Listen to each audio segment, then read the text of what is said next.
Okay, so I've got a few minutes while I'm waiting in the car, so I thought what a great time to do my next YouTube video, bit of a change of scenery as well. So,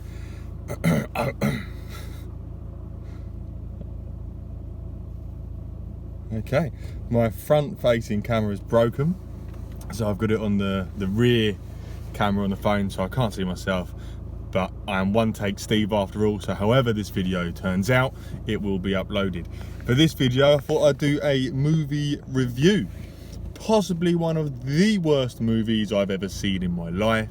It's a film called Songbird, inspired by COVID-19, of course. I think it's in the film called COVID-23, so set in America. We're a few years into COVID now, it's mutated a few times and it's worse than ever. And the trailer of this film makes it look superb. Ooh, one sec. Oh yeah, that we are still recording. The trailer of this film makes it look absolutely superb. There's something called Q zones, which are quarantine zones, and they just look intensely horrible, and you get quite excited about seeing what they're like. There's some pretty intriguing shots of the government doing pretty intriguing things, and you can't wait to get an idea of what's going on in the world at that time.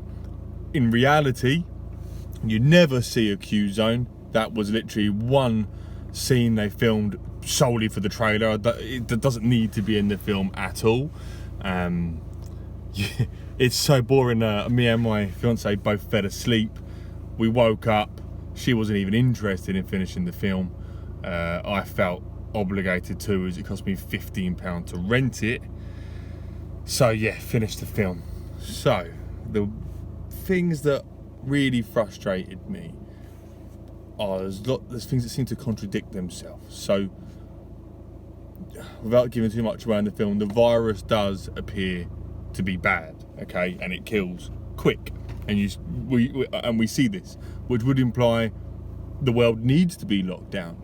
But on the other side of the coin, the government are made out to be these horrible, evil liars that are putting people on house arrest and killing people and punishing people for no reason. So which is it? And you never find out. You never find out, is the disease a hoax, or are the government evil, or both? You don't really know. There's only about 5 characters in the film. None have got particularly deep personalities. You don't really care about any of them. In fact, one of the main characters, who works for like the Ministry of Health kind of thing, who I think you're supposed to hate, is probably my favourite character. He's the only one who's actually interesting at all. Also, you kind of walk away from the film learning that nothing really matters as long as you can get your hands on what they call an immunity pass. But the moral of the story is you get an immunity pass by any means necessary. Doesn't matter if you're immune or not, and who cares about if you're putting other people at risk. Ultimately, I am not a film critic, so I cannot articulate this quite how I would like to. But for a £15 48-hour rental, you'd be better off doing anything with that 15 quid, anything other than renting this film. I was not impressed, and I do not recommend it whatsoever. So yeah, that's my first film review video. My cut's going quite well on a different note, so I've lost a little bit more on the waist measurement, which is good. Weight's down a little bit, so that's going well. Cutting Crypto King, my best friend, his video is up now, so go and check that out. And also Brian Robert is really pumping out that hilarious comedic content, so have a look at his channel as well. Next video will be coming up next Monday. Every Monday you'll get a video from me.